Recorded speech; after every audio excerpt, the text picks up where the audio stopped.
What's up, everybody?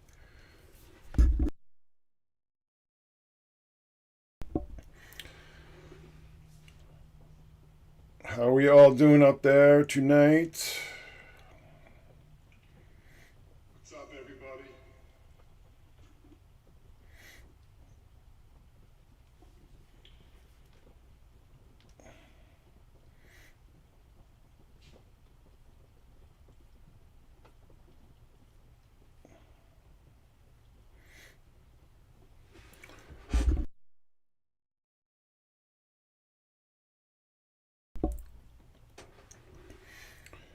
Everybody ready to roll out there tonight?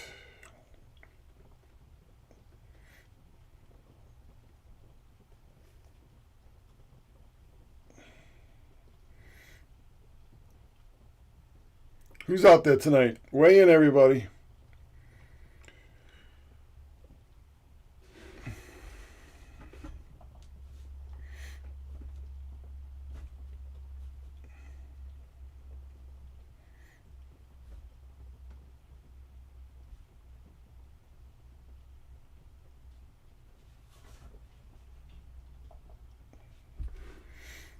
All right, you are here for it live. You certainly are.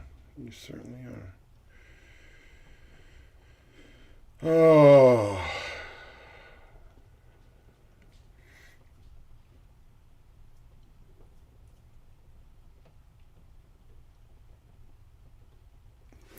All right, people, this is like for real. I mean, this is why you're here. This is easily the most insane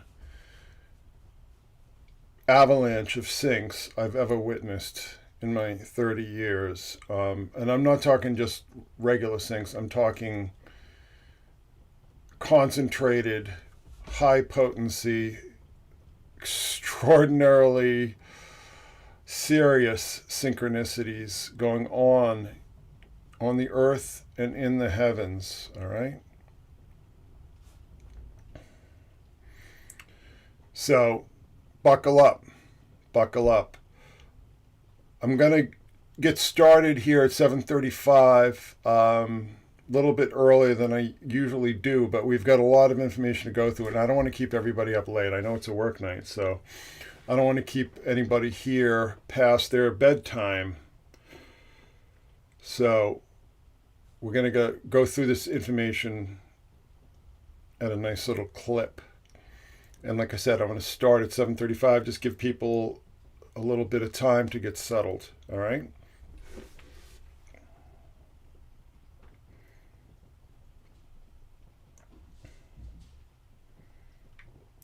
Just checking in the chat.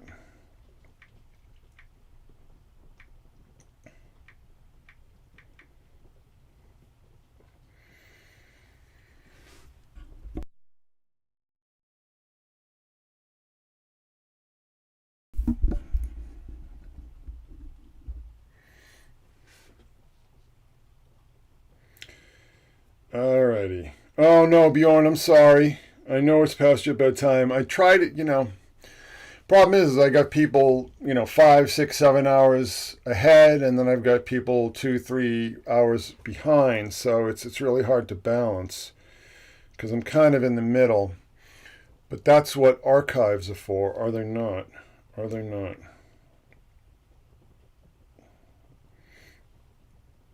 And I really don't like the way this just defaults.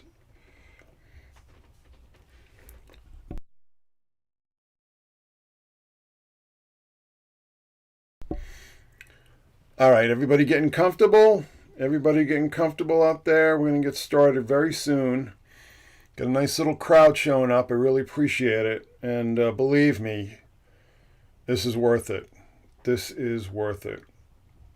I was blowing my own mind. It's funny how this proceeded. I was going to really just start this as just a regular old blog post. And then I was like, no, there's way too much here for a blog post. I thought I'll do a video like I did before. And I'm like, no, there's just way too much for a video. This is really for a live stream. This is a lot of material. And yeah, it's getting real out there, folks. It is getting real, all right? Things are getting real. Right on. Everything's, Night One says, everything's been feeling super weird lately. Vibes off people seem to be off. Absolutely. Absolutely. Not even cocktail time out west, but not too early. Thank you. Thank you. Like I said, I mean, it's a balancing act. Listening while milking cows. I love it. I love it. I love it.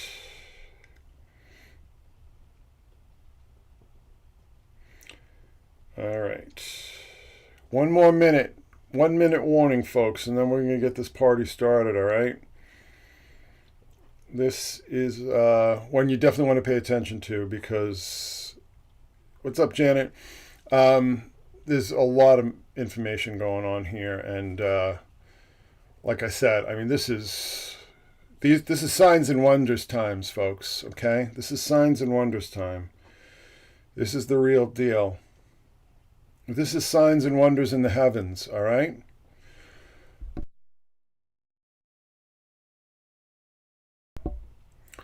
All right. Everybody settled, okay?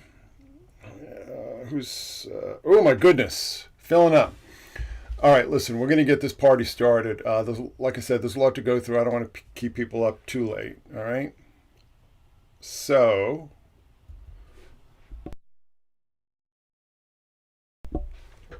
You've all seen this chart here, the three great American solar eclipses, 2017, 2023, and 2024. This is, and 2021, up there in the Great White North. This is heavy stuff here, folks. This is very heavy. This is, like I said, this is signs and wonders time, okay? This would have ancient soothsayers hiding under their beds. And this is just the start of it, all right? This is just the start of it. All right. Not only do we have the great eclipse coming, but we are also in Mercury retrograde. Now, I had been planning on getting the book project started this month. I mean, not started. I mean, getting ready to get it out to market. And I've decided against that. I've already had a very challenging Mercury retrograde, and I am not pushing my luck, and I don't think any of us should. This month, this April, do not push your luck, okay? Just play it safe. Play it safe, all right? But that is signs and wonder number 2 in the heavens. The world hasn't seen cicadas like this since 1803. Brood 19 and Brood 13 will both emerge this spring. The last time these bugs showed up at the same time in the United States, Thomas Jefferson was president. This is just like total X-Files kind of sounding stuff here. This is crazy. I believe this is all in the Midwest, though. But the Midwest is kind of what we're looking at today. Cicadas, I always associate with locusts. To me, I believe that they are kind of like cousins to the locusts. They're in the same order, but they, to me, synchronistically and prophetically, these are plagues of locusts, okay? And I've gone over this back in 2017, as a matter of fact. So this is just another big one, okay? This is a big one. At the same time, we're seeing the Great American Eclipse. The White House has launched this Cancer moon shot. Okay, so there's obviously a double entendre there, Cancer being the sign of the moon. This is unsettling. This whole project is unsettling. I don't like it. I think this is a major Depop program, okay? Major Depop program. So keep an eye out for that. And of course, all these companies that brought us the stabby wabby are now promising cancer vaccines, just like in I Am Legend, right? Now, You probably heard some of these stories. Texas officials warn schools to close ahead of solar eclipse. Okay. And it's also in Oklahoma, they're calling out the National Guard to provide hazmat response. This isn't just Texas and Oklahoma. This is a number of different states. Of course, the eclipse is going right through both states, so you can kind of understand their nervousness. But I think there's a larger issue at work here, okay, besides that. What happened the last time two eclipses formed a giant X over the new Madrid fault zone? The last time two eclipses formed a giant X over the new Madrid fault zone. Let me just read this to you guys. It's interesting to note that where these two rare total solar eclipses in just 7 years meet, marking an X onto America, is near the new Madrid fault zone, which is 6 times larger than the San Andreas fault zone in California. Just over 200 years ago, a series of absolutely devastating earthquakes along the New Madrid Fault Zone opened very deep fissures in the ground, causing the Mississippi River to run backwards in places. I mean, I don't even know how to respond to this. And the earthquakes were felt far away on the East Coast. They were the strongest earthquakes ever recorded east of the Rocky Mountains, and scientists tell us that it's only a matter of time before we experience similar earthquakes. It is believed those earthquakes shook an area 10 times larger than that impacted by the Great San Francisco earthquake of 1906. It was said some of the giant cracks that opened along the ground were up to 5 miles long, and the stench of fire and brimstone hung in the air for months afterwards. Brimstone is sulfur, in case you didn't know that.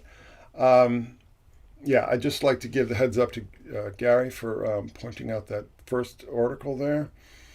But this is why they're calling out the troops, so to speak. This is why they're being overcautious. I have not heard of any seismic activity coming out of the Midwest, or unusual seismic. There's always seismic activity, but I haven't heard of anything unusual. So this may be a bullet we're going to dodge, but I do understand why they are nervous about this. And just even on the synchronistic plane, this is major. Very, very major. Now let's talk about Algol. Algol we've talked about quite a bit, the demon star. And the demons had Rosh Agul, the head of Medusa, the Gorgon, in the constellation of Perseus. Algol is, I very much believe that all the one-eye symbolism that you see in the media and so on is reference to an Algol cult. I don't believe that people doing most of those one-eye things even understand what they're doing, but I think that is the meaning of it, Algol cult. Okay, Algol was known to the Egyptians as the Eye of Horus. It's a blinking binary star. It's the wounded Eye of Horus. The Egyptians were pretty cool with it, but a lot of other people were not. I think the Greeks and the Arabs did not much care for Algol, but there is, by my account, definitely an Algol cult out there. And I believe that it's one of the many cults in the military, which is why this next thing that we're going to discuss is so momentous, and why I think that we're just looking at a lot of bad omens for the ruling class in this country. Okay. So you remember we talked about the Black Swan event in the last video that I had done. You're very well familiar with this. The Baltimore Bridge collapse, the Black Swan event. Now I want you to look at this ship for a moment, because just imagine the size of this thing. Those containers are the size of railroad cars. And they're at least 15 deep, 15 wide. This is an enormous vessel that hit an enormous bridge. This is, okay, the authorities are trying to play this down. I think this is a huge, huge problem, and much more serious than we're being led to believe. And we'll take a look at why I believe that in a moment. Right here. This is sonar of the bridge collapse. And all this debris here you see is all solid metal on the ocean or on the floor. It's not the ocean, I guess it would be on the floor of the river. So on the riverbed, this is what you're looking at here. This is going to take forever to clean up. This is a catastrophe. They said they're going to try opening the channel. Maybe they can, at least a small part. It's going to take a long time to get this debris. Like I said, if this was a sabotage attack, this was a master stroke, okay? I mean, on whose ever part, if that's what this is, we are looking at almost a kill shot level attack. Because as you've probably read, and as I've said before, this bridge is a major throughway. It's one of the only major throughways for hazardous materials. So all chemicals, explosives, solvents, all these kind of things that need to be shipped that are such an important part of all industry can, in this particular area of the country, this is the main thoroughfare for transporting this materials. And also, this is a main thoroughfare for people who work on the port, the rather massive port of Baltimore.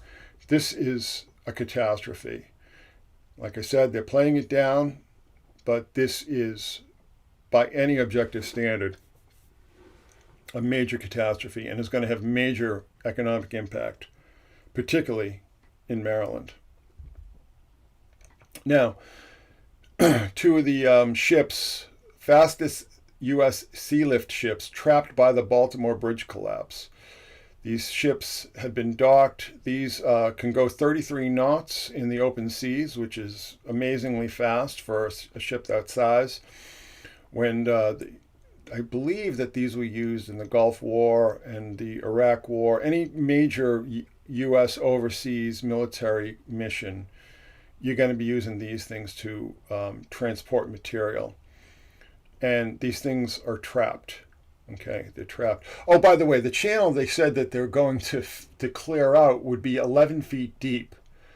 It's ludicrous. I mean, the hulls of these things, of many of these ships, go 30, 40, 50 feet under the water. It's just absolutely ludicrous. I can't even imagine how they're going to justify that. But anyway, this is called the Algol class. And like I said, this is one of the reasons why I believe that this is a cult within the military, particularly the U.S. Navy, which, like I said, is the top of the heap. They basically run the world insofar as moving things around this world and making sure the shipping lanes stay open. If, God forbid, there's a hot war in Taiwan,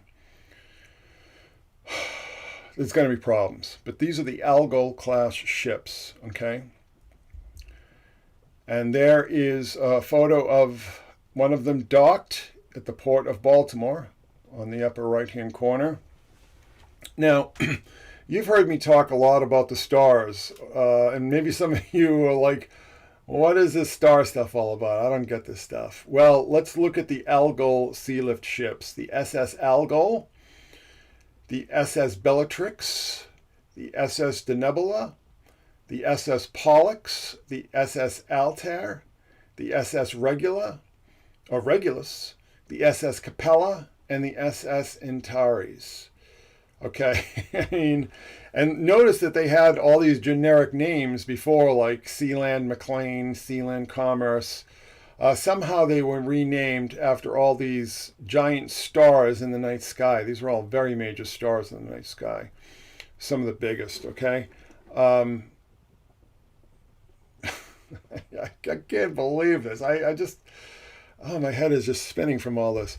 The significance of this now is that you've heard me talk a lot about the Royal Arch, which is the galactic plane, aka the Milky Way, that arches up to the northern hemisphere of the celestial globe.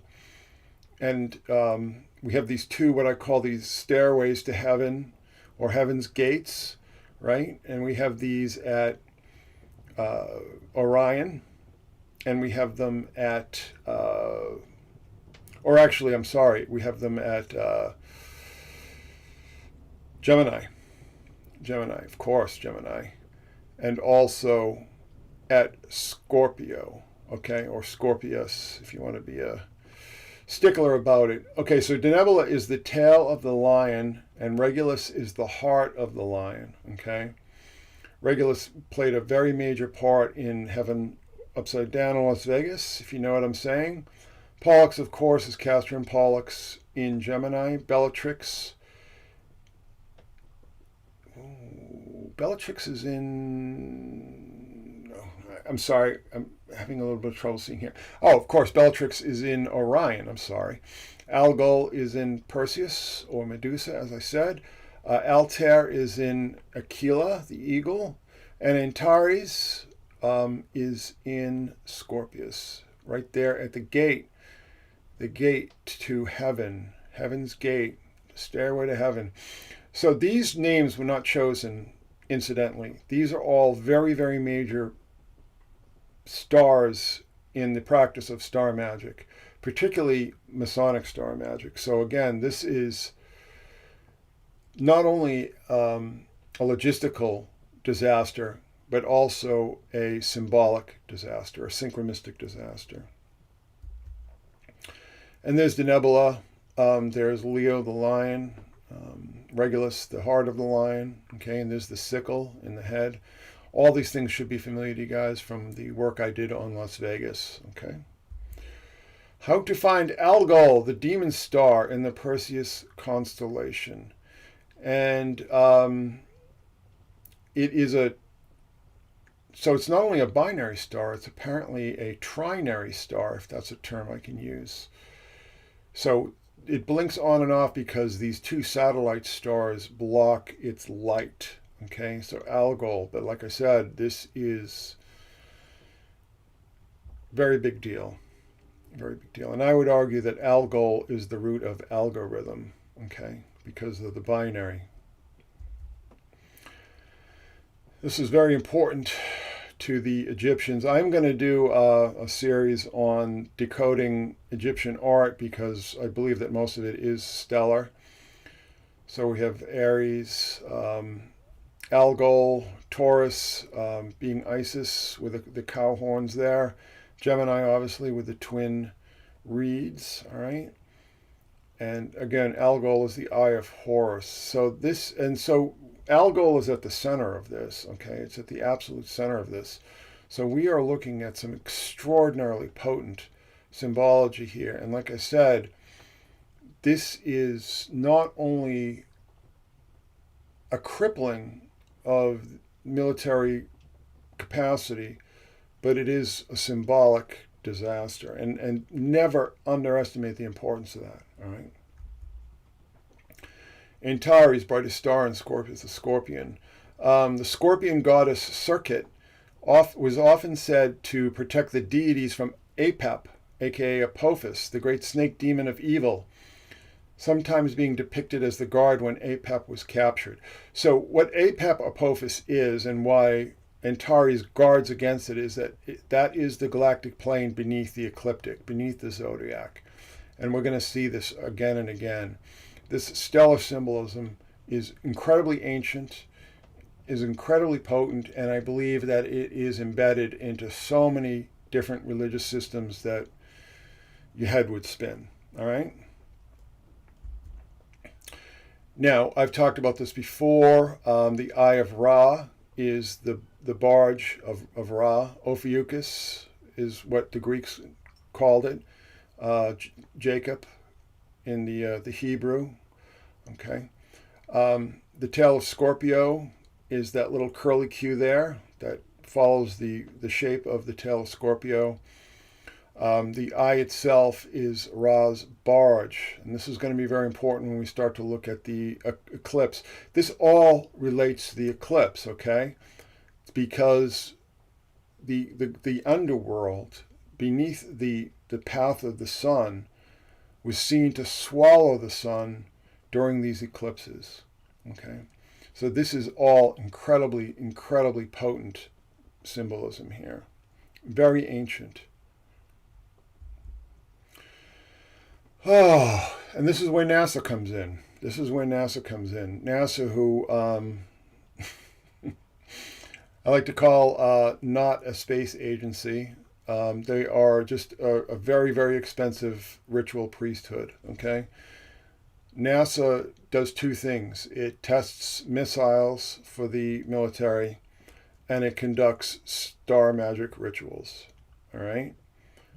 That's the way it is, folks. That is, nobody's going anywhere. Nobody's going to Mars. Nobody's going to Proxima Centauri. Nobody's going to the moon.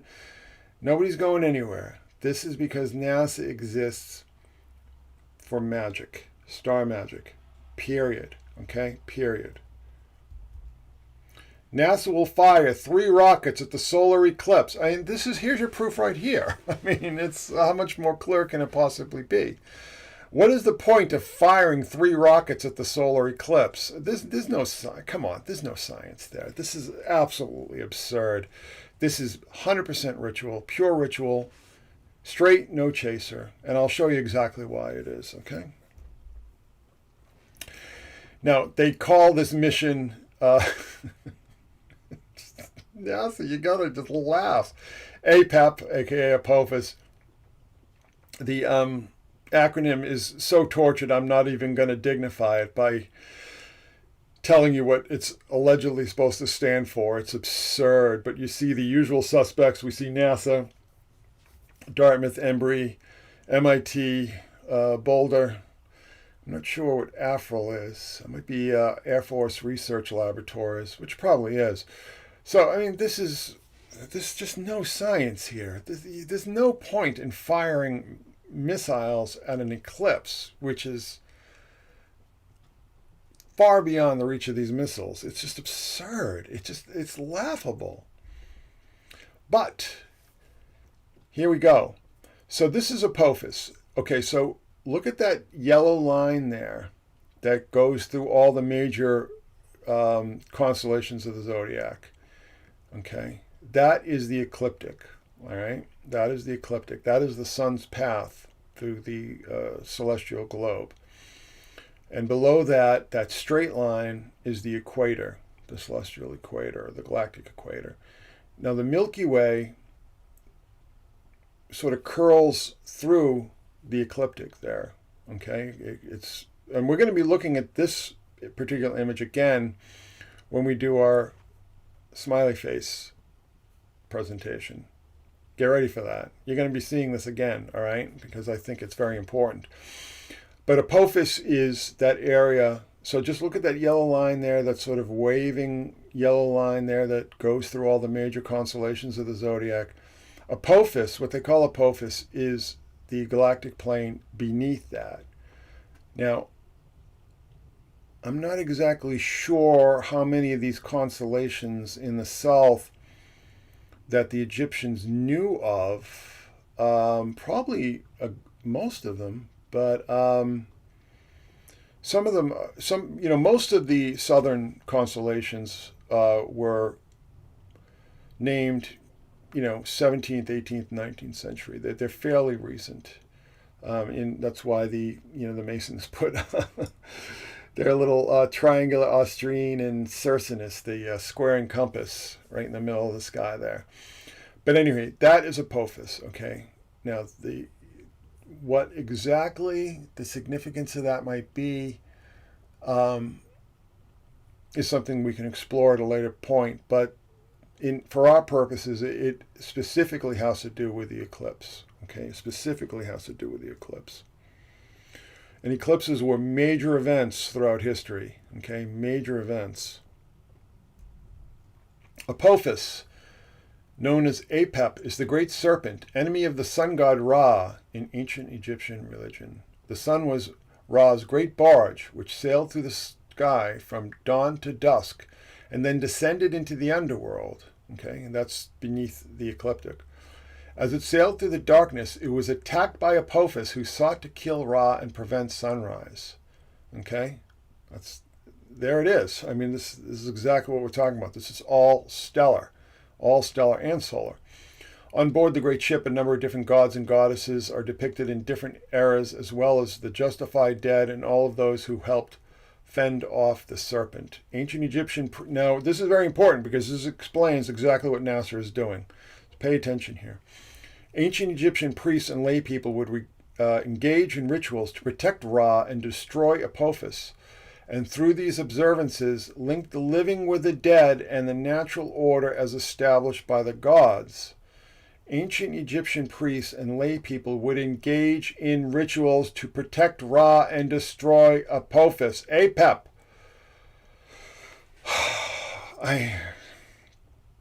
You don't live in the world you were taught you lived in when you grew up, folks. You live in a world run by sorcery, not science. Okay? Science is the plumbing. All right? And here we go. Now, Set, aka Seth, who became associated with Satan, was originally a protector god. He protected Ra from Apophis. Now, the two figures you see on the left are Thoth, okay, the ibis, and Nekbet, the, the vulture, okay. So, take a look at this here. We have Ra, the sun, who's seated. Who are the three protectors of Ra? Or, more accurately, more importantly, how many protectors are there? There's three.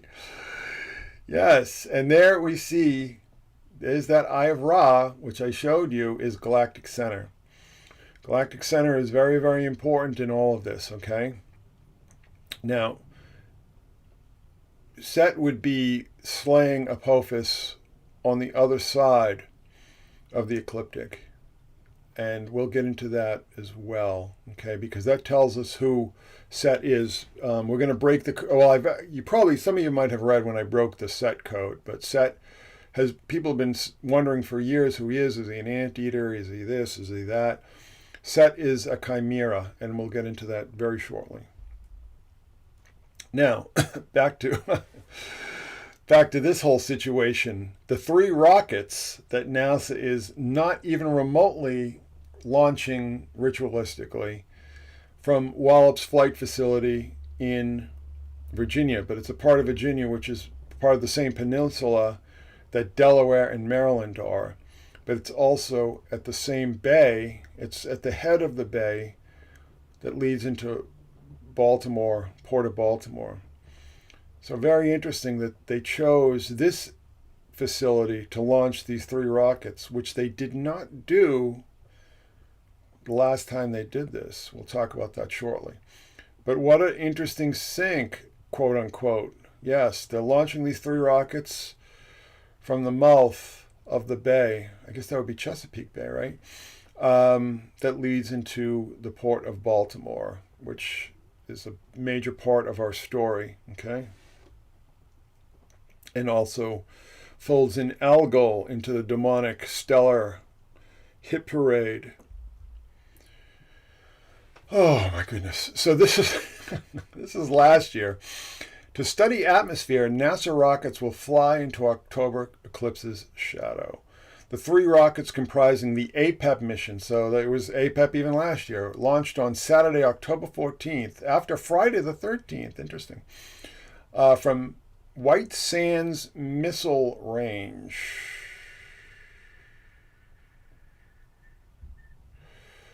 White Sands Missile Range.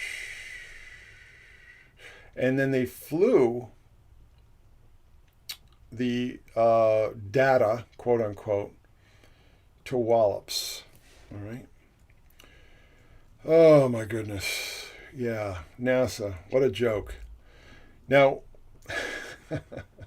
White Sands, not only do they have that obelisk there, at the Trinity site, but Twin Peaks fans, I always got to sneak a little Lynch into these things. The mother of demons, the mother of all sorrows, who was unleashed by the Trinity test at White Sands. And there she is, Mother. That's what she's known as. Now the comet is the mother of dragons. Oh my goodness. Arguably mother from episode 8 would be the mother of demons, dragons, right?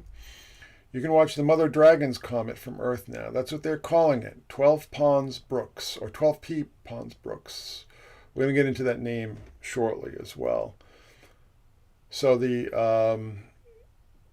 calling this the Mother of Dragons, which I guess is a new name because it was also known as the Devil's Comet. But I guess they took that from Game of Thrones, of course. Oh, my goodness. Now, there's one of these private quote-unquote space agencies, Exploration Labs, a Southern California startup focused on space resources, is planning a 2028 mission to rendezvous with the asteroid Apophis before it reaches Earth. During the mission, X Labs intends to deposit 3 CubeSats. 3, there's those 3 again, right? The 3 helpers of Ra, the 3 protectors of Ra, the 3 rockets, the 3 CubeSats. These people can't help themselves. The flight also is intended to validate systems and software for future campaigns to capture and move near-Earth asteroids into stable orbits for resource acquisition. Never happen. Never going to happen, folks. Never going to happen. Total pipe dream. Just an excuse to waste people's money. All right? Now... NASA to send discs depicting essence of humanity to the moon. Now, what are they expecting? This sounds rather alarming. This is like, putting a time capsule in before a nuclear war for the aliens who land. I don't know what's going on with this, but it's just pure occultism. And how do I know that? Well, just look at the image.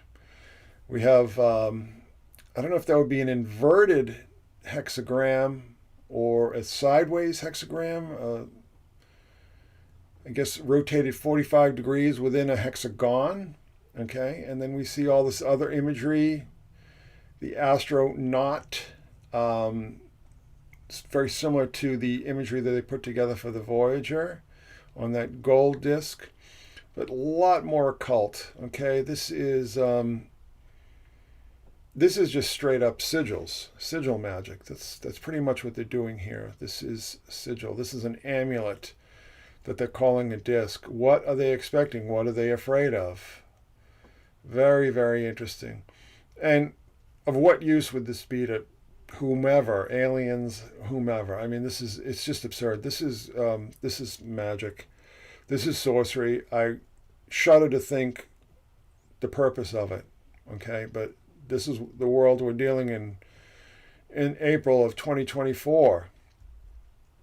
And I'll just read you this. Sapphire discs, sapphire, precious stones, etched with the essence of humanity, will be sent to the moon under NASA's Artemis program. Of course, Artemis, right? The non-existent moon program, whose original logo was eerily similar to the Tanit statue that some of you might be familiar with, to act as a repository of human knowledge. The project, titled Sanctuary on the Moon, includes examples of mathematics, culture, paleontology, art, and science, as well as the human genomes of a man and a woman.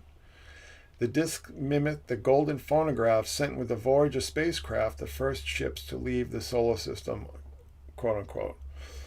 The new discs include schematics for NASA's Saturn rocket and lunar landing modules, which took astronauts to the moon in the Apollo missions, quote unquote, as well as paintings by Leonardo da Vinci and Vincent van Gogh and the Declaration of Human Rights, which is just a big joke to the ruling class. There are also celestial and terrestrial maps, as well as data on anatomy, astrophysics, and particle physics, phases of the moon, and developments such as the combustible engine and flying machines. Why are they doing this? What is the purpose of this? Why are they announcing this so close to the comet and to the eclipse? We might not want to know the answer to that question, my friends, okay? Now this is a close-up, and we see the northern hemisphere of the celestial globe. Okay, correction, southern hemisphere. That's Uranus there. Okay, and the tail of Scorpius. Okay, I'm not exactly sure what that map is on the left. Is that like a flat Earth map? It kind of looks like one. What's going on here? What is NASA up to? This is just absolutely insane. Absolutely insane. Completely sorcerous and rather troubling. Okay? So to reiterate, they're doing this in the wake of the comet and the eclipse, which they are ritually attacking in defense of Ra, Amun Ra, Amun Ra, Amun, the hidden god, okay, the hidden one, the ram. Now, somebody on Twitter said this.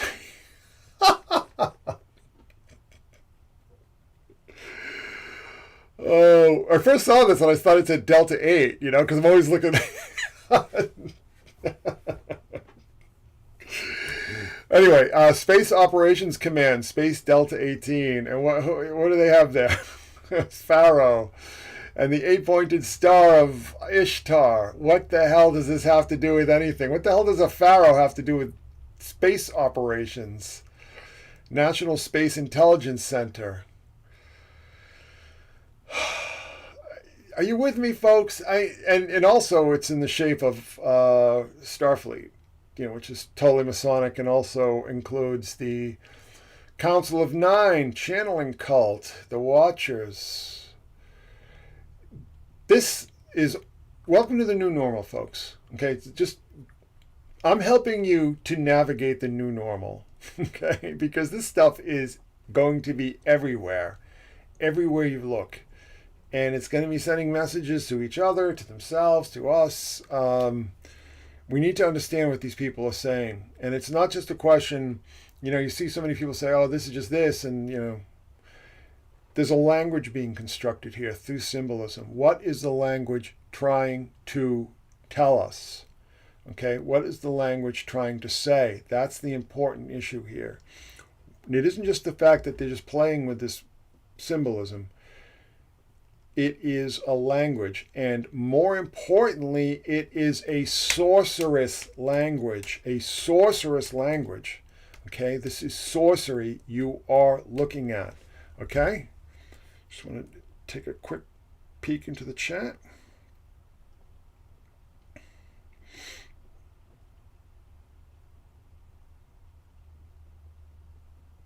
All right, here we go.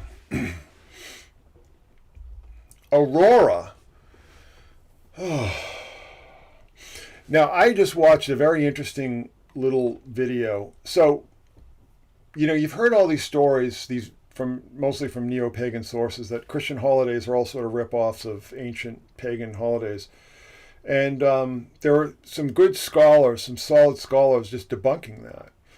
This whole thing you heard about Easter and Aostra, and the bunny and the eggs, all that comes from the 19th century. The only mention of Aostra is a very brief, half a paragraph, like 2 sentences, in the Venerable Bede's book.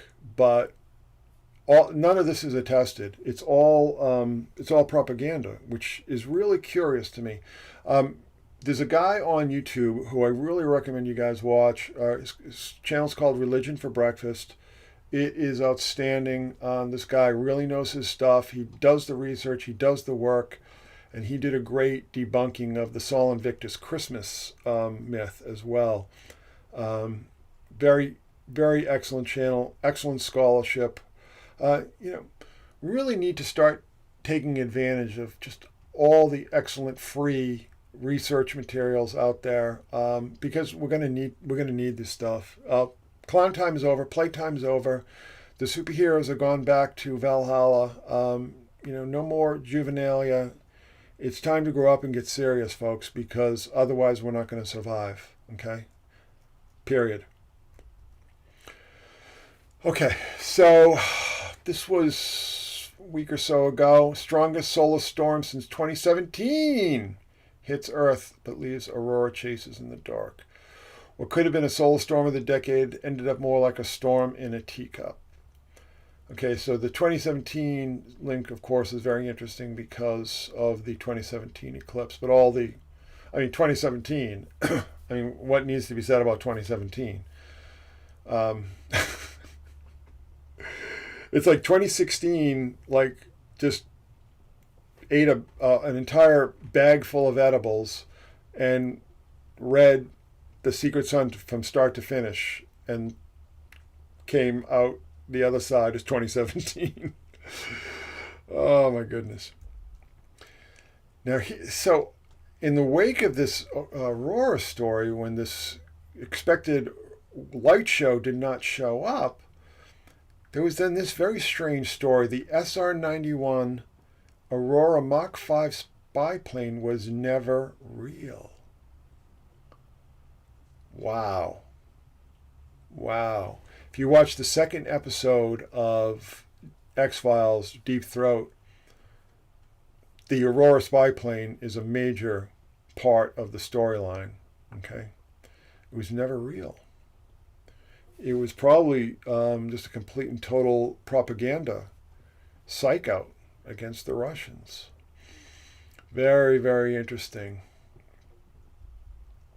But at the same, now this was just so bizarre.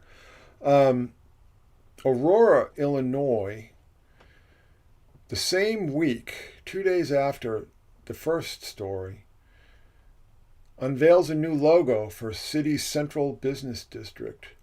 And it's a depiction of the goddess Aurora, Dawn, who this researcher that I mentioned before identifies with Aostra. And they had these women come out dressed as the goddess and doing this little presentation. Very, very strange. Very strange. But again, the new normal. Okay, the new normal. And in the next week, we're a week out from the eclipse. I think we're going to be seeing more of the stuff. So I anticipate being very busy in the next week up until the eclipse. But this is just very strange, okay? Because Dawn, of course, is related to the story of Ra and Apophis, is it not?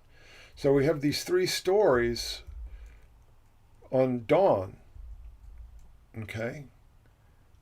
But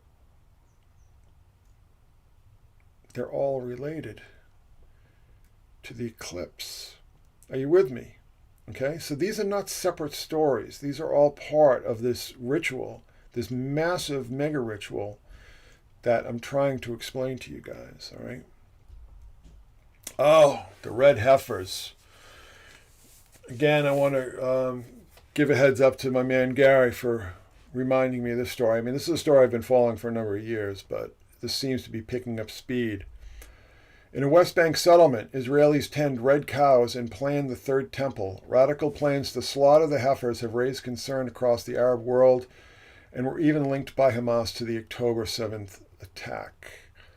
So these cowboys out in Texas have been trying to raise perfect red heifers. And I'm going to explain to you what the purpose of this is, what the meaning of this is in just a moment. But this is about raising the Al-Aqsa Mosque and rebuilding the Temple of Solomon, okay? Solomon's Temple. Only 9 heifers have been sacrificed since the time of Moses until the destruction of the Second Temple in 70 A.D.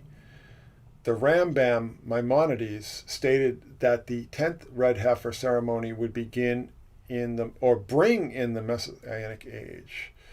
So Maimonides believed that the 10th red heifer ceremony would bring in the Messianic age. Likewise, evangelical Christians who hold a futurist view of Bible prophecy believe a third temple will be built and subsequently desecrated by the Antichrist before the return of the Messiah, Yeshua. And again, there's no evidence whatsoever that Jesus ever called himself Yeshua. That is a myth. In November, a senior Palestinian source in contact with Hamas's leadership told Middle East Eye that the group had been closely monitoring efforts to secure a permanent Jewish presence in the Al-Aqsa Mosque. The only thing left is the slaughtering of the red heifers, which they imported from the U.S. If they did that, it's a signal to rebuild the third temple. We are in apocalyptic times, folks, okay? I don't know how else to put it. I've been saying this for 7 years now, and people have been making fun of me, but I don't think a lot of people are laughing anymore. Now, this comes from the book of Chronicles, First Chronicles. The Lord said to Moses and Aaron, "This is a requirement of the law that the Lord has commanded. Tell the Israelites to bring you a red heifer without defect and blemish, and that has never been under a yoke. Give it to Eleazar the priest. It is to be taken outside the camp and slaughtered in his presence. Then Eleazar the priest is to take some of its blood on his finger and sprinkle it 7 times in front of the tent of meeting." Blood of the heifer, 7, tent of meeting. What is this all about? Well, it's about the stars, my friends. The Pleiades, the 7 sisters, okay? In Taurus, the bull. So these are the heifers of the Pleiades. The 7 drops of blood that stand in for Astarpe, Tegada, Maya, Selene, Electra, Merope, Alcyone, Pleione, and Atlas. The 7 sisters, the Pleiades.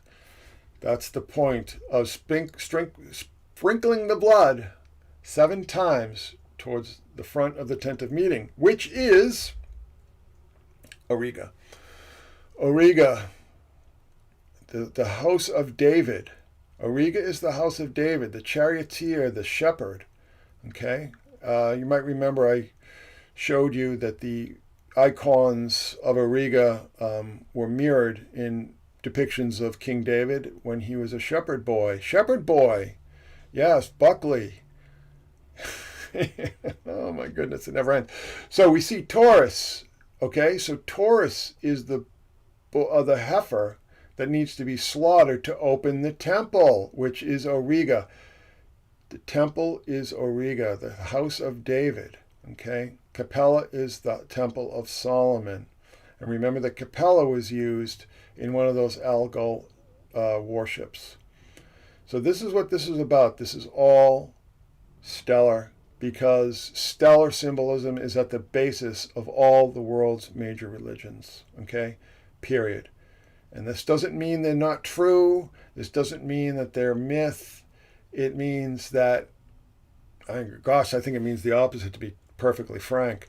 But interestingly enough, Auriga is depicted variously as a pentagon, next to the Twin Towers, of course, or a hexagon. It depends on who's looking at it, I guess. But there are depictions you can find of it being a perfect pentagon and also a perfect hexagon.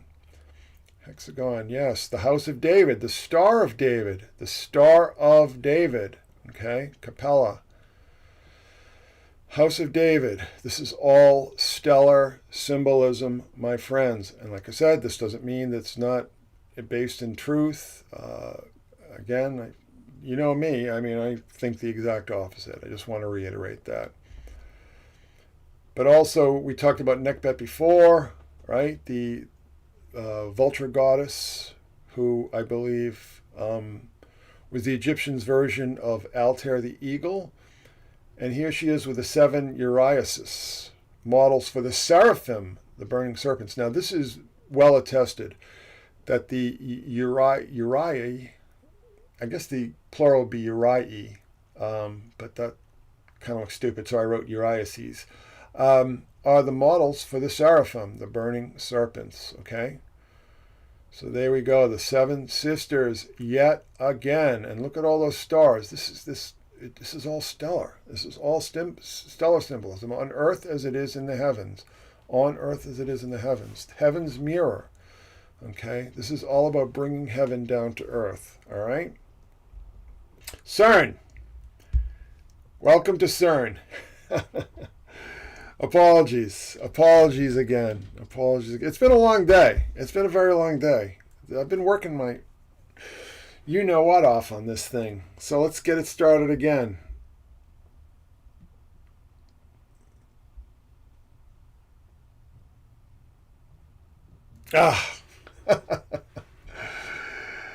Oh, Apologies.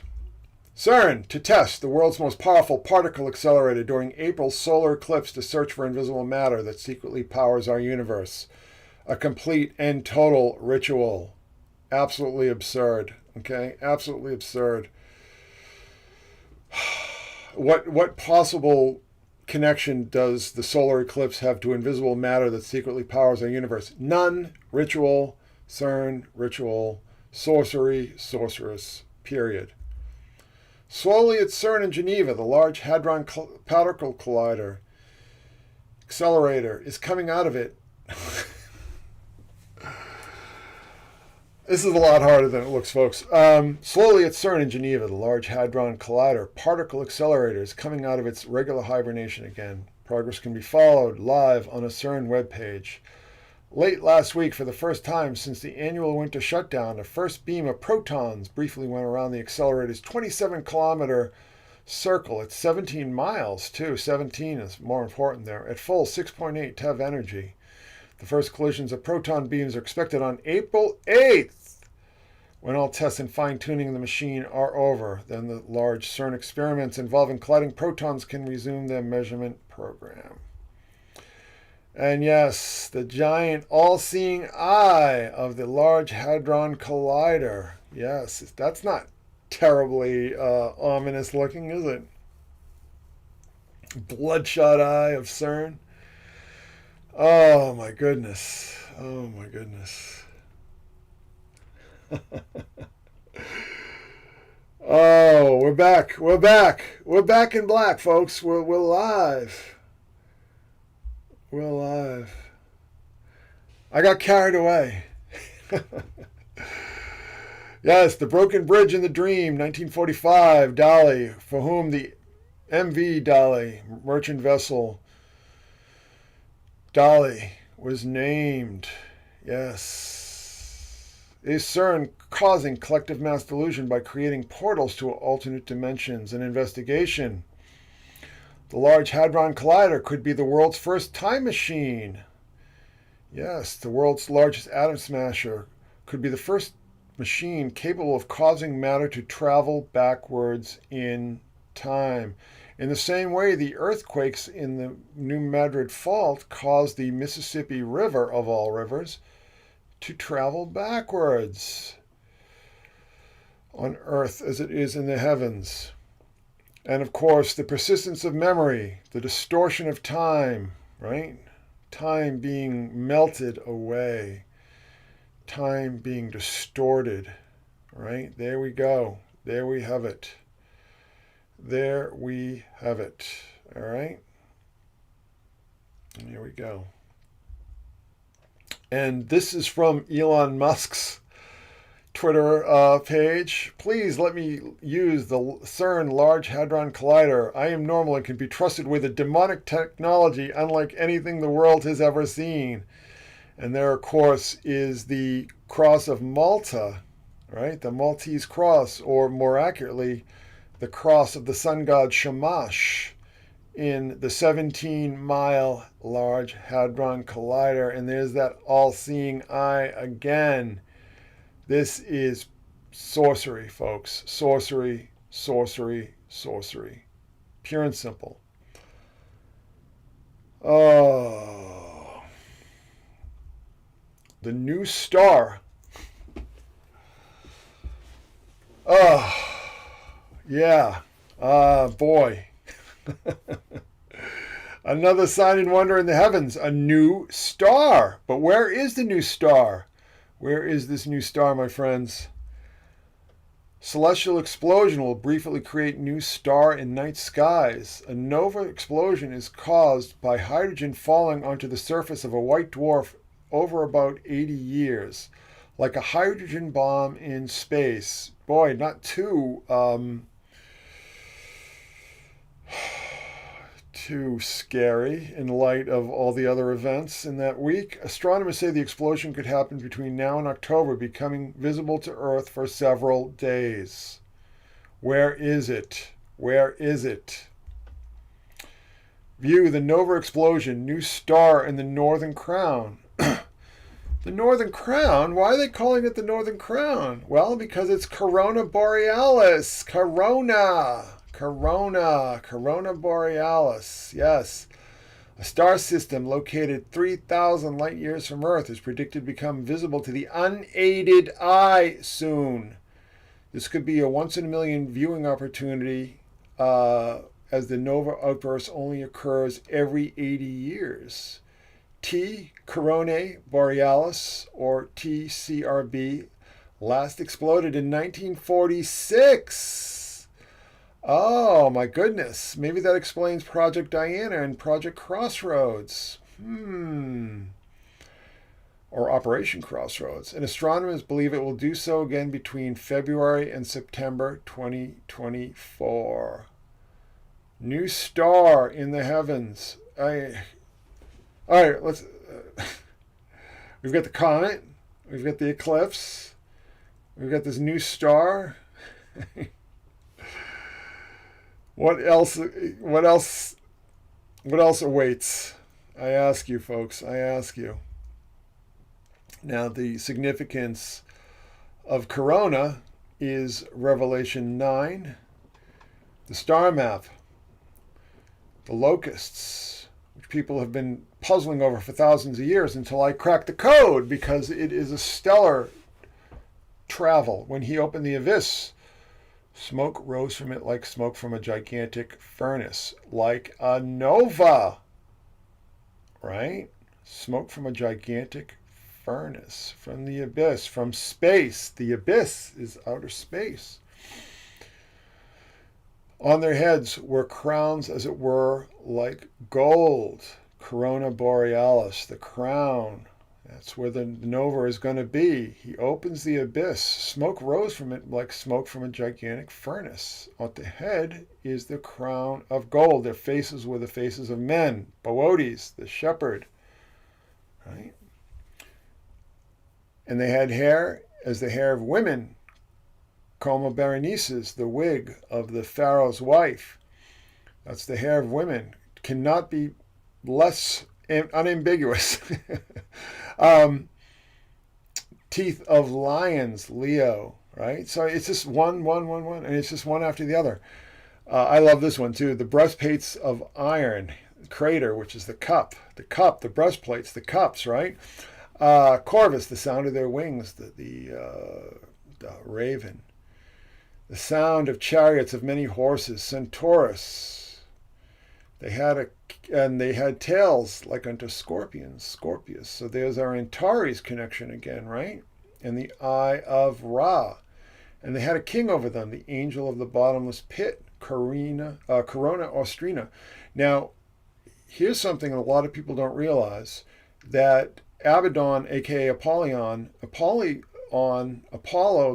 bringer, Apollo brought plagues to punish the guilty, okay, or to punish the sinners, or the blasphemers, or whatever the Greeks. I mean, the Greek religion was really harsh, but so the ancients who read Revelation 9, particularly the initiate, the Christian initiates, would have understood exactly what this is predicting. This is predicting a plague.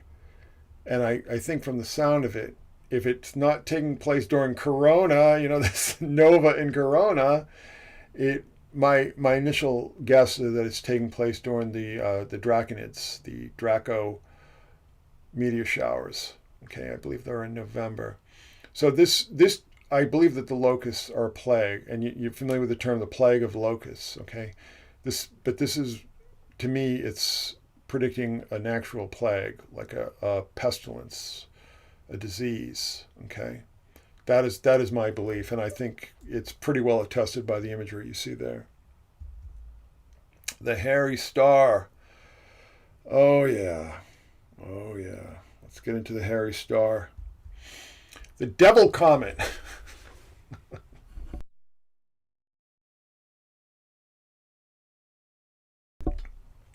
The devil comet will be visible during the solar eclipse in April. This April is going to be an exciting time for star watchers. Not only is there a rare total solar eclipse to look forward to, but there's also the chance to view the dramatically named Devil Comet. So we've got Apophis and the Devil in the skies in April. Do you see what I'm talking about, my friends? Yeah, this is serious. No pun intended. Now, you see this is a map. I went to the Comet Finder. It's basically been hanging around the constellation of Aries, okay? Which is very interesting, since we're in the month of Aries, but we're also in the Mercury retrograde of Aries, are we not? The cryovolcanic comet, scientifically known as Comet 12P Pons-Brooks, orbits the Sun every 71 years. The comet is named Mother of Dragons because of its horns. It is also known as the Devil Comet because of its horns. It is associated with a Kappa Draconid meteor shower.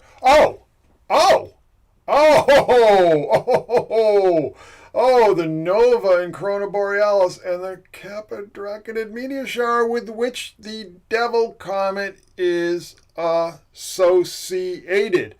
What else is associated with 71? Lam is the Tibetan word for way or path, and Lama, he who goeth, the specific title of the gods of Egypt, the Council of Nine, the treader of the path in Buddhistic phraseology. Its numeric value is 71, the number of this book. Aleister Crowley, 71 years, the Mother of Dragons, Devil Comet, the Draconids, the Locusts. Oh.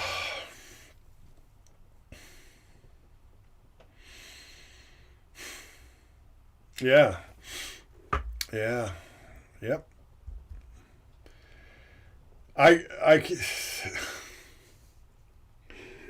If you follow me on Twitter, I sort of went into this a little bit. So comets are hairy stars, okay? And the Latin for hair is pilus or pileus, okay? Pili, right? Pons, the man who first discovered this Devil Comet. French form of Pontius Pilus. From February 25th to April 5th, Comet 12P Pons-Brooks will take a track from north of the Great Square of Pegasus, which corresponds to the priestly raiments, as described in the Old Testament, to Aries the Ram. One of the best times to spot the comet with your naked eye will be at the end of March, when on the evenings of March 30th and 31st, it will be passing very close to the second magnitude star Hamal. March 31st. So basically, we have Pontius Pilate in the skies over Good Friday to Easter. And maybe in some parts of the world throughout Lent.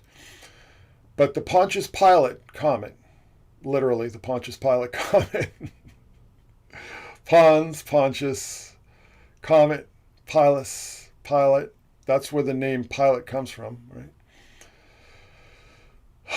Seen the evenings of March 30th and 31st. Easter. Pontius Pilate.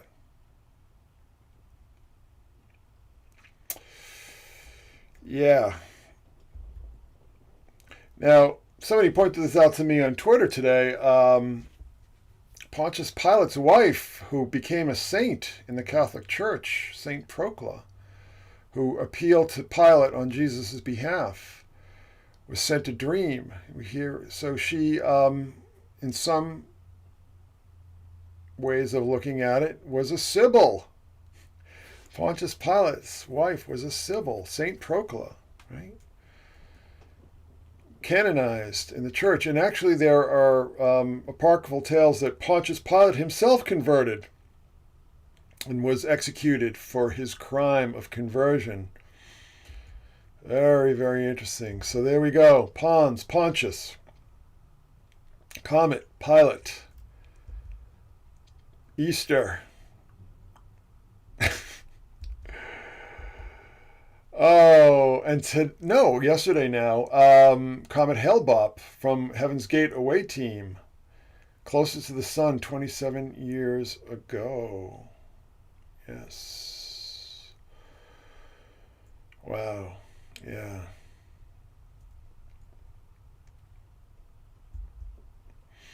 Ponce de Leon. Ponce de Leon, who established the colony of Florida. What is the significance of that? Well, we talked about the bridge collapse in Baltimore. 44 years ago, the same thing happened to the Sunshine Skyway in Tampa, in Florida. Pontius, Pons, Bridge. There we go. Things are really starting to cohere here, are they not? Are they not? All right, we're getting into the home stretch here, guys. I know, it's people got to go to work. It's getting late, but let's talk about the silly rabbit. Okay, the silly rabbit. Now, Apophis, the part of the sky beneath the ecliptic, guarded by who? The wolf beneath Scorpius, and the hare beneath Orion. Okay? Those are the guardians of the sun's path, the solar bark of Ra. Those are the guardians at the gates of the sun. Okay? The hare and the wolf. Set. Set is a combination of a wolf or a dog or a hound and a rabbit, as we see there in the upper left. Okay? People have been wondering what the hell this animal is supposed to be. It's a chimera, friends. It is a chimera of a canid and a lepus. Okay? And then we see it protecting the sun's path, just as we saw right here from Apophis, the sun swallower from the underworld. All right. The hare god Wanunu beheading Apep Apophis before he reaches the zodiac ecliptic, i.e. the path of the sun.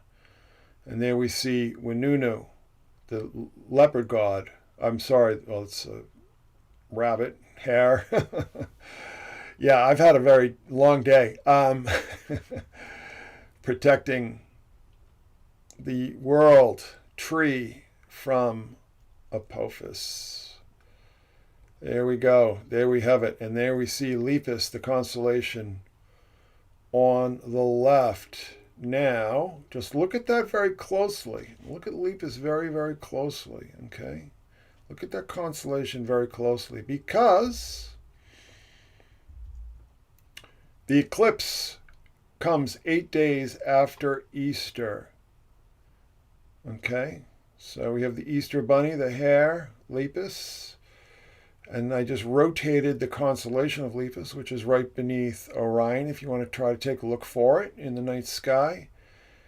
Rather looks like an 8, does it not? So the 8 days of the eclipse following Easter, following the Pontius Pilate comet. Yes, and here's my proof, in case you're wondering that this is known. I mean, it's not generally circulated, but that Apophis is the this part of the sky beneath, the part of the galactic plane, the Milky Way beneath the ecliptic, because there is some sort of heavenly body that they call Apep, Apophis, in the constellation of Norma, which is right beneath Scorpius and right next to Lupus, the wolf, part of the Set chimera. Okay, so there we go. 8 days after Easter, after the appearance of the Pontius Pilate comet.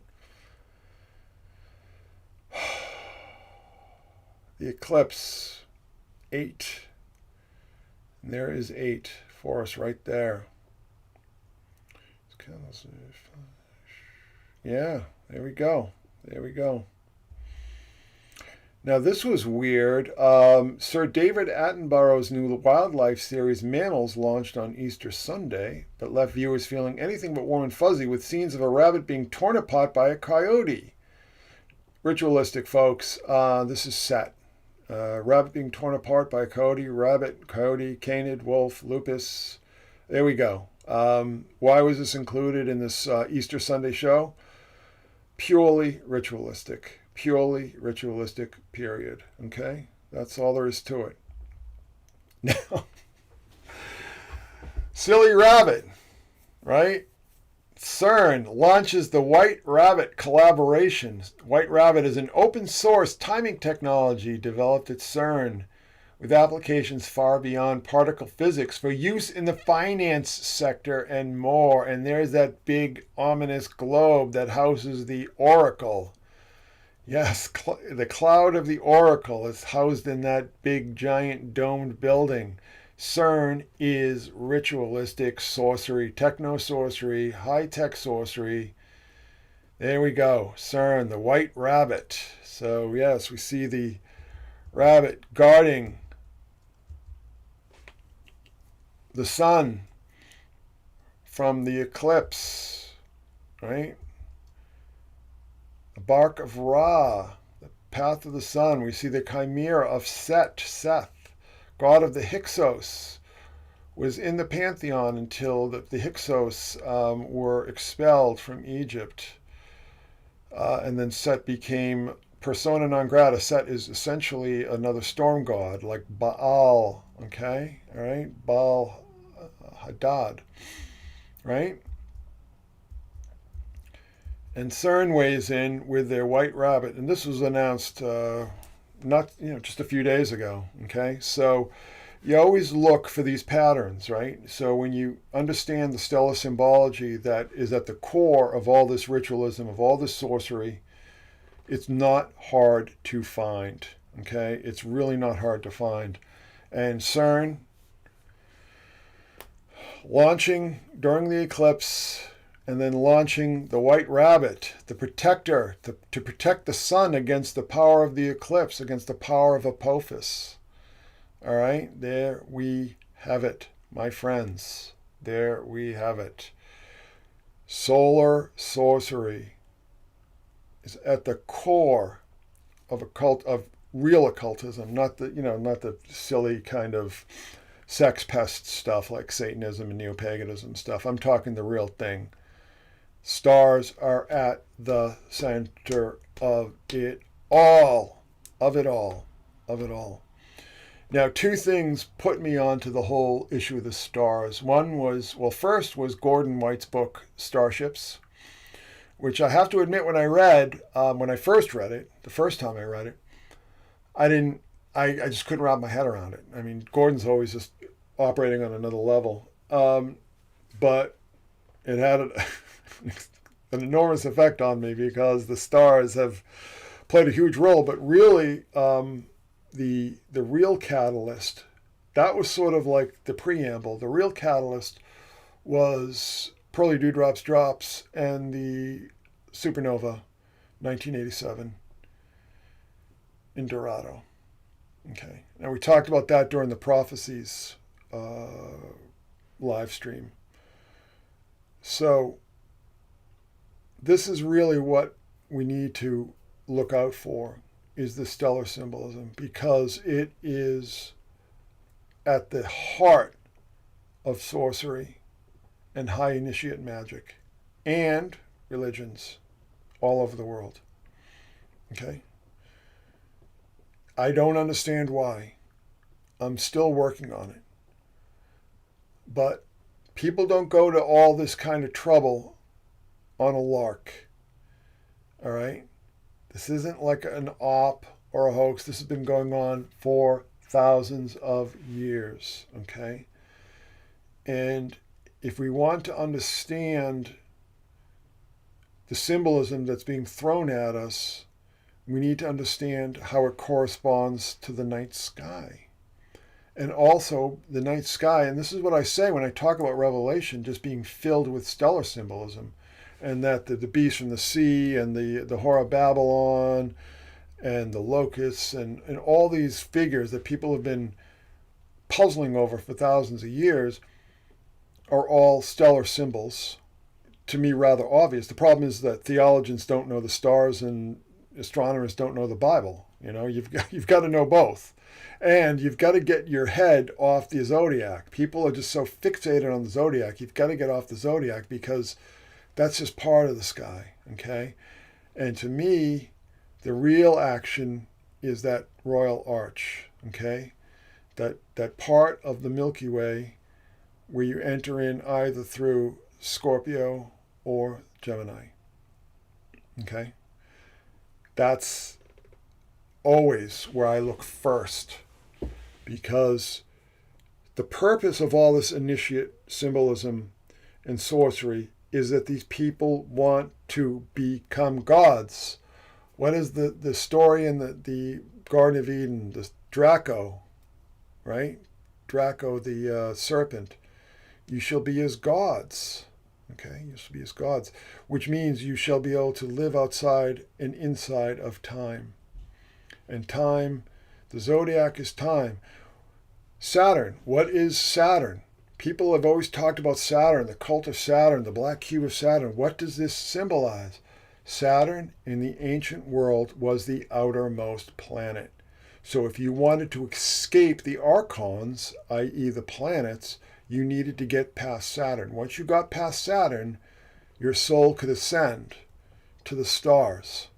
That is what this is all about. April DeConnick did an absolutely fantastic presentation that if you haven't seen yet, ask Miguel about it, because it is so worth watching, because she explains how the Gnostics understood the stars, which really kind of blew me away. I got to be honest with you. But so what's the purpose of all this? Well, what's going on? What's going on now? An eclipse, signs in the heavens, comet, signs in the heavens, right? A nova, signs in the heavens. All within a week. Okay? Or even a month. A nova, an eclipse, and a comet? I mean, these are huge. These are huge, because this is when the fixed positions of the stars, of the heavenlies, of the luminaries becomes undone. And this is why this was such a concern. The sun isn't supposed to be blotted out by the moon. There shouldn't be stars traveling outside of their stations, right? The meteor showers, right? The fallen angels. The Orionids are the fallen angels. That's the Nephilim, right? They kept not their first estate in heaven. They fell from the sky. So this is all super, super powerful stuff, okay?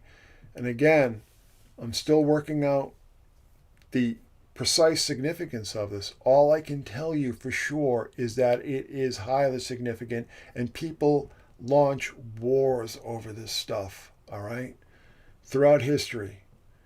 People die for this stuff. People kill for this stuff. And we need to understand exactly what it all means, because it's the Bible, it's Egypt, it's Sumer, it's Greece, it's Rome, wherever you look. And, never mind the obvious and outward associations with astrology and Eastern religion, particularly like Hinduism and so on. So, things are, I'll tell you, my head was spinning. I've been working like a dog on this presentation for the past few days. Like I said, it was supposed to start as a blog post, and then it was going to be a video, and then here we are. So, coming up on 9:00, I'll have a short question and answer period if you want to ask me any questions. But I hope I imparted to you the profound significance of the times that you are living in. Okay, profound. And what is the backdrop to all of this? That World War III, we are teetering on the brink of World War III at the time of a comet, an eclipse, and a nova. Okay? I mean, do you understand the significance of this? This is extraordinarily serious times. This is biblical. This is apocalyptic. Okay? Now, one thing I want to say, there's a lot of people who say, well, the apocalypse just took, it already happened, or, whatever. Or, when people talk about, like, say the Apostle Paul preaching that the apocalypse is coming. Well, the apocalypse did come. The temple was destroyed. Herod's temple was destroyed in AD 70, not long after Paul wrote the epistles and the other apostles. I mean, this was the center of their entire lives, okay? The temple of Jerusalem, Herod's temple. It was destroyed by the Romans, and the Jews were all exiled. Or not all, but, there was a horrific war, AD 70, and these people were all sent away. How is this not, this is the stars coming unglued from their places in the heavens. This is their entire cosmology being disrupted. How is that not apocalyptic? But I just want people to understand that this is a cycle that repeats throughout history. Okay. And hopefully it's a cycle that we can learn to overcome and master. And I think a good way to do that is to really understand how these powers are speaking to us through these signs in the heavens and through these symbols and through these synchronicities.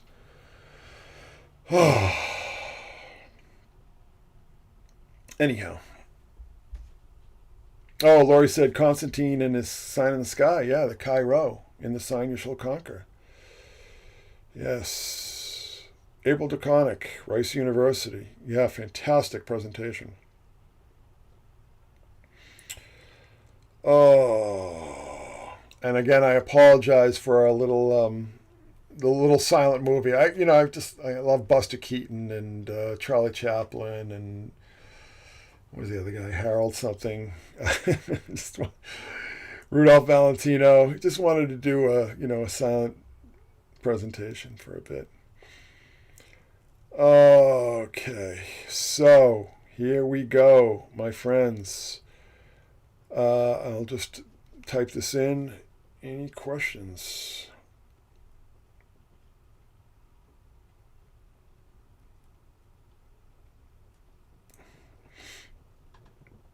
Personally, what do I think will happen on the eclipse? What do you think Wormwood be? There's a meteor named after Apophis, which some think will pass by and be Wormwood. Well, see, that's just proof. I mean, that's just proof that, the star fell from heaven. This is exactly what I'm talking about, that these types of events upset the cosmos as they understood it. What do I think will happen on the eclipse? I'm not even going to try. I mean, hopefully nothing. I hope just come and go like it did last time. I don't know. But the thing is the thing you got to understand is that real profound changes don't happen overnight. It's a process. I mean, I still believe that we're still something profound in our reality broke in 2012. Okay? I don't know what it is, but all I know is that the world before and after 2012 to me is like night and day. And I'll go back and I'll look at the things that I was writing about on The Secret Sun before 2012, and I'm just like, it was like I was on vacation or something. It was like, I was like in kindergarten or something. Something profound happened in 2012. Okay, I don't know what it is, but something did. Because if you just look at the world, you'll see it. Have I heard of the millennial kingdom of Christ? We are living in the little season. Direct message me and explain that more. I'd be interested to hear that. Seth is a chimera of a rabbit and a canine, so the coyote eating the rabbit on Attenborough's TV show unified them and thus... Yes! Excellent. Excellent. Absolutely, Lyle. Absolutely. Absolutely. Battle of Milvian Bridge. I missed the Obama as a clone of Akhenaten days. Yeah, it was a lot more fun. Yeah, and it's funny because there are all these like old like hippies on that are sort of still hanging around the Facebook group, and they're like, oh, what happened? It's like, well, what about the good old days? And it's just like, the good old days ended. Believe me, there's nothing I'd like to go back to more than the pre-2012 days. Believe me. Oh my goodness. 2012, we went into the fifth dimension. Things happened so much more quickly. Yeah, absolutely. You're absolutely right. Believe it. 2012 was a fork in the multiverse. Yes. We're on the crazy road. Yes. Yes. Okay, well, you guys know that I was friends with Tracy Twyman, right? Tracy and I used to chat a lot on Facebook. And when she started to go a little sideways, I remember telling me in one of our chats, she said that we all died in 2012 and now we're all in hell. Tracy Twyman told me that. Tracy told me that. She said that to me. She said, we all died in December 22nd, 2012, and now we are all in hell. So if you look at the arc of her work in her life after that, yeah.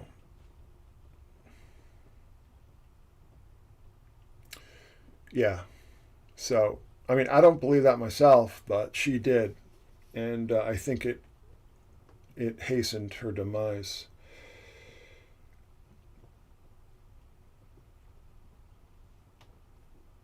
All right. Okay.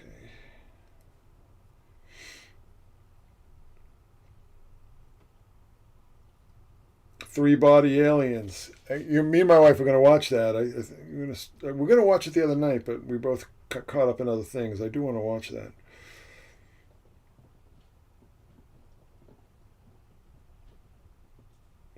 Being in hell kind of explains Obama. Obama and his first and his second term were totally two different things. But I don't think a lot of that was him. I think that a lot of that was his handlers. It's funny because I was kind of into Obama when he first came out, and then I read that he was being basically working for Pete Peterson and Warren Buffett.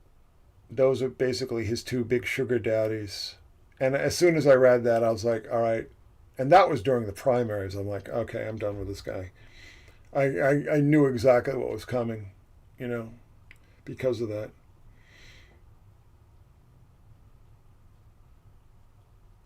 All right. Nothing makes sense anymore. Well, I'm going to help. It's the new normal. Okay. I mean, Tracy might have called it hell. I'm calling it the new normal. We're in the new normal. And we do have a guide to help us along our path. Do we not? Do we not?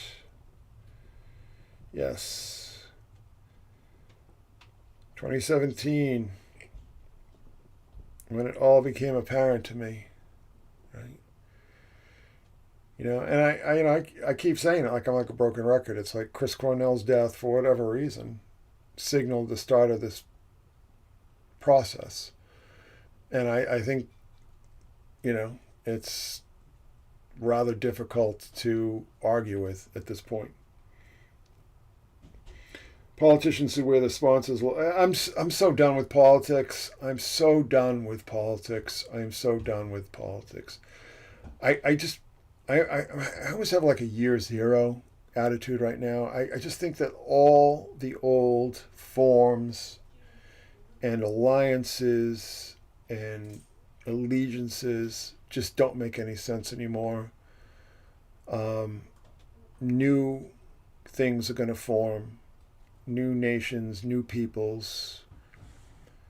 The past is a foreign country to us now. It's beyond our reach. We have to create our own islands of sanity in this crazy world. Anything big happened with Liz Fraser Sinks in 2012? Yeah, well, she gave her only solo concerts in 2012, two of which took place during the London Olympics. Well, actually, all three took place during the London Olympics, but two of them took place actually in London. So there you go. There is no political solution. No, there isn't a political solution because the politics is like painting, putting a fresh coat of paint on a rotting house, with a rotting foundation. Things have to be rebuilt from the ground up. I do believe that we will grow out of this. I don't want to use the term evolve because that's just Masonic degrees made into a religion. But I do think that we will outgrow this.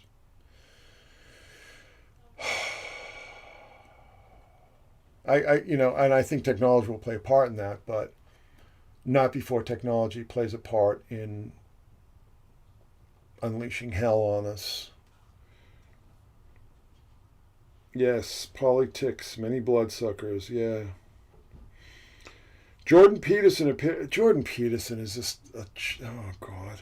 When he first came out and he was talking about Jung and he was doing a lot of interesting stuff on Jung, I thought, oh, this guy's kind of interesting. And then he just fell apart. I mean, a lot of it, listen, I'm nobody to judge. I'm nobody to judge. But I think that, his benzo addiction just destroyed him. And I don't think and then he got into this whole intellectual dark web, ridiculous nonsense. He's just a pathetic figure to me. But all those people, all of them. I mean, like, everybody asks me about, oh, you should go on Joe Rogan or something. And it's just like, it would be great for my career, don't get me wrong. But I just have no interest in trying to have a conversation with Joe Rogan about anything. The post-Christian world is going to be a nightmare. It already is. We're already there, my friend. Do you think something happened to him, to Peterson? Yeah, I think benzodiazepines happened to him. Benzodiazepines are nasty drugs. I used to be really into like radio theater.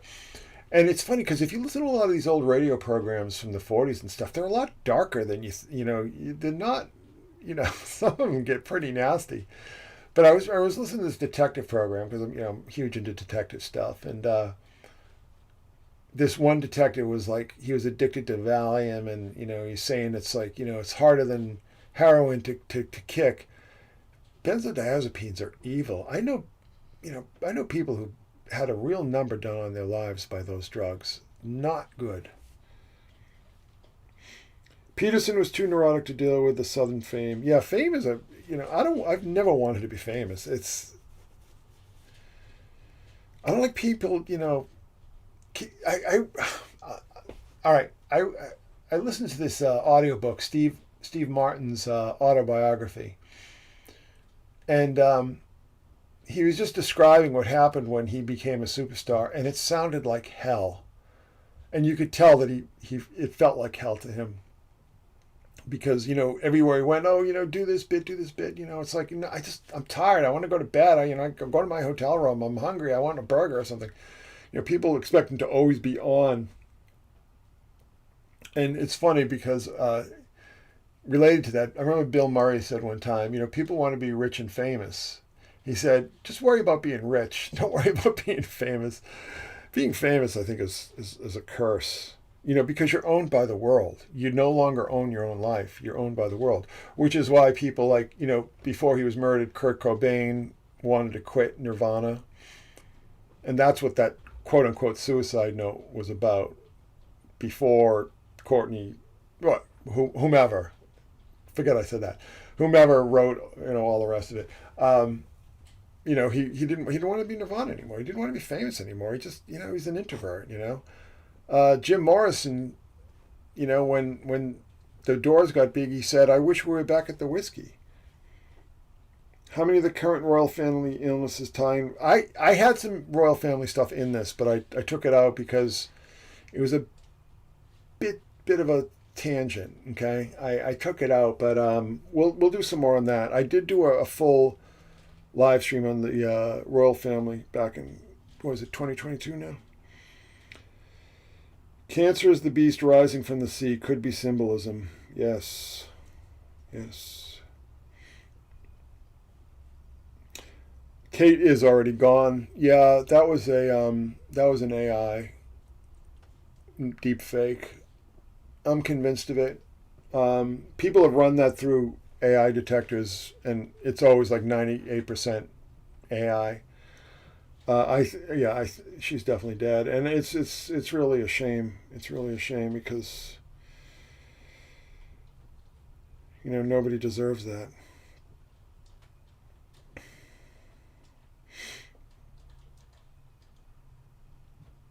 Morrison's dad was an admiral. Yes, it's true. Joe Rogan simped so hard for Neil deGrasse Tyson that episode when he disavowed the moon landings being fake was the last time I saw him. Yeah, exactly right, Lyle. When he walked back, when he like simped, like when he just like bent over in simian submission on the Apollo thing, I was just like, goodbye, goodbye. I'm not taking you seriously anymore. Uh, Kate was supposed to appear on Easter. No show. Yeah, that's right, Janet. She is no longer of this realm. Of this realm. There's no doubt in my mind. Something's weird going on with the royal family because there was that one sort of quasi royal who died mysteriously, and then Prince Charles. Well, everybody knew Prince Charles was sick. I think he's been sick for a long time. You don't have your hands end up looking like catcher's mitts that have been spray painted red if you're a healthy dude. I think the prince has been very unhealthy for a long time. Neil deGrasse Hole, yeah. Uh, I don't hate him. A lot of people hate on that guy. I don't hate on him. I think he's just an anchor man. He's just playing his part. The one thing that does bother me is that he did that.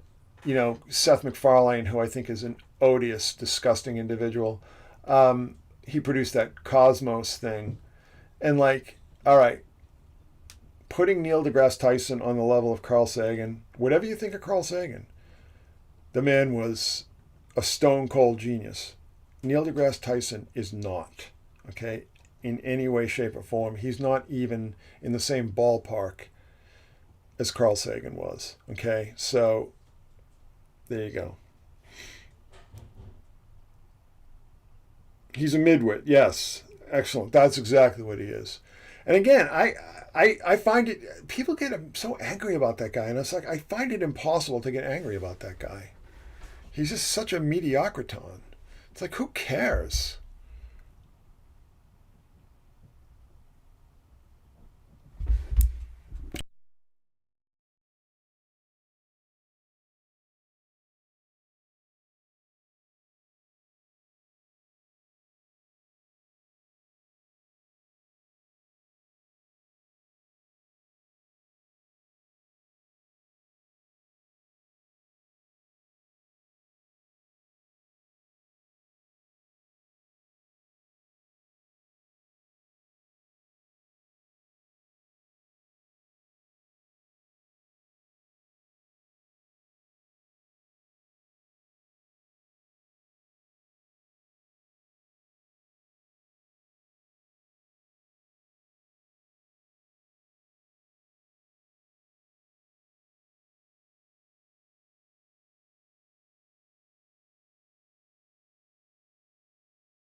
Oh, there we go. Sound again. I can't see when I'm not making sound because I have all this other stuff in my way. That's the problem. Thank you, Janet. Thank you, Janet.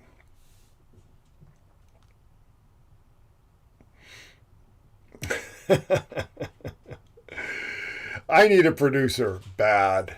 Anybody know any producers out there? I need a producer bad. Audio. Audio. You can't hear me now? Wait a second. You should be able to hear me now. Can you hear me now? Can you hear me now?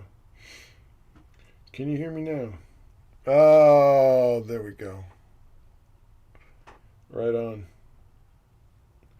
Thank you, VV. You have some good rest and exercise and healthy food too. Right on. Right on. Yeah. So the problem is that like when I have the slideshow in front of me, I can't see the readout here, the audio mixer window, and it's kind of hard to see the standby light on the mic. So you have to forgive me. It's like when I'm caught up in the doing all this work, like I said, I need a producer. So if anybody knows any producers, let me know.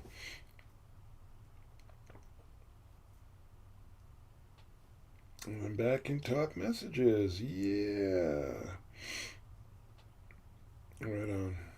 So thank you very much for coming, everybody, on a Tuesday night.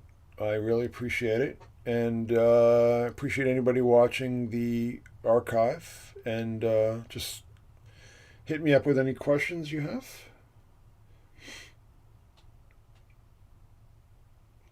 You will be okay if your house is paid off and you get out of the stock market. Oh, gosh. Whoops. All right. You are quite welcome, Glenn. You're quite welcome. Oh, Gordon, Miguel, and I do a post-eclipse wrap-up. Well, there you go. So, like I said, we Americans are the most. I mean, I'm sure there are other people out there that aren't Americans right now, but we're incredibly impatient people who expect instant gratification. So people ask me what I think is going to happen in the eclipse. We might not know for a while. We might not know for a while. You know, it's like those ships, those big ships, the Dolly. You know, this is the metaphor I always use. Things, it's real change is like one of those big steamships. Turning with one of those things is, it's a major process.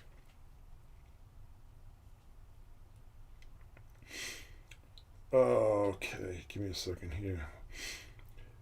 30-second elevator pitch. Why become a synchronistic? Benefits, personal boons, merits of the craft. Number of reasons. Being a synchronistic makes you smarter, for sure. Being a synchronistic enlarges your field of vision. Things become more meaningful to you. You become less susceptible to propaganda and sorcery. Okay. And, I mean, it's just the way things are going. There's sort of like almost like a Walmart synchromisticism that you see a lot on social media and stuff. I'm trying to give you guys the advanced stuff, like the real hardcore stuff. But this is just, it's like, this is just the way things are going. And it's just part of, again, I hate the word evolution because I don't, believe in Darwinian evolution, but it's just part of this process that we're all undergoing. And I think it's an inevitable outgrowth of just being subjected to media. And as a synchronistic, you take the media stream and you construct your own narratives with them.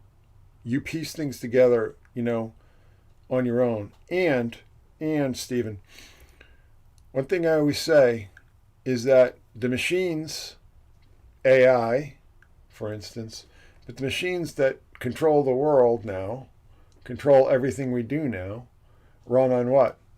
Symbolism, codes, pattern recognition. Okay? That's all in the synchromistic toolkit. All right? This is just the way intelligence is going. All right? Pattern recognition, increasing our pattern recognition skills are going to help us adapt to the new normal in ways that others want. It's going to keep us sane. Okay? It's going to keep us sane. People think, oh, synchromystics are all schizoids and everything. Yeah, bad synchromystics or bad I don't want to make a judgment on that, but just bad synchromysticism is going to drive you crazy. No question about it. And again, that's why I'm going to teach you guys the specific methods that are going to help you organize all this stuff into coherency and into packageable narratives. Gangrene DYS. I was supposed to be DYS's original guitarist. Jimmy, shut up! I auditioned for DYS at the Media Workshop, and Jonathan Nestor said, I want you to be our guitarist. But unfortunately, some really crazy crap was going on at home, and I had to duck out. Do I have an opinion on Santos Bonacci? Not really. Not really. Symbolically literate. Thank you. Thank you. I'm a synchrodiptic. Can you pronounce that for me? Fuse with Madonna during the eclipse. Yes. Good answer. Thank you, Stephen. Thank you for asking. That was a good question. All righty, we'll take this up to 9:30. Anybody want to hit me with one last one?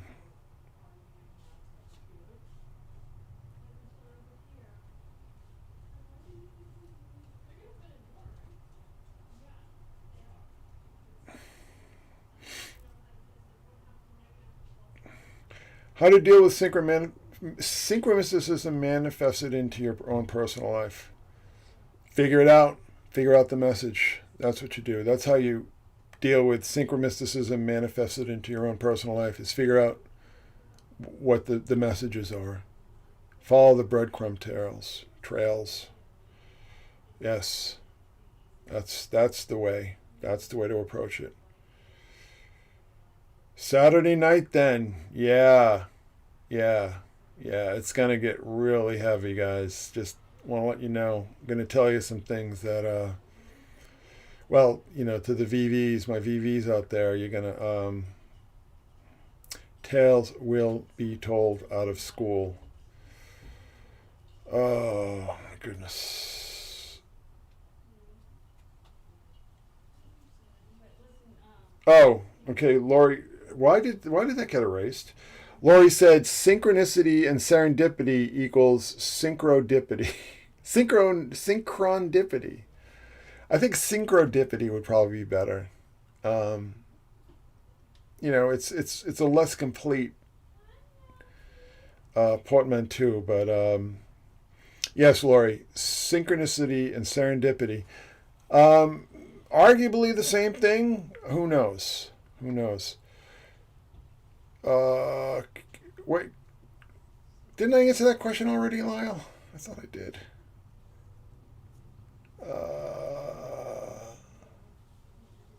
Can we come out the other side unscathed? I don't know about unscathed, but maybe, in one piece.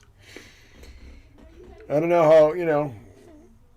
how many of us get through this life unscathed, but hopefully all in one piece. Alrighty. Okay then, folks.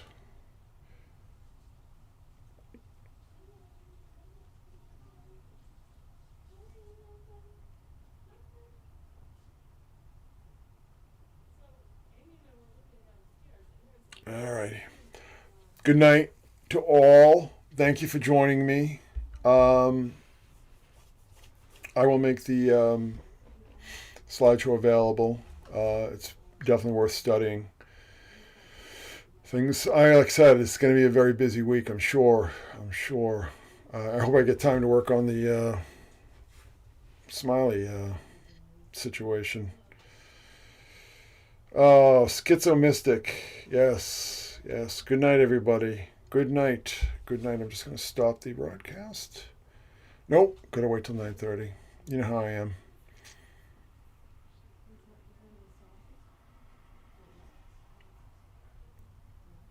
All right. You are welcome, sir. You are welcome. Thank you, Lori. Thank you very much.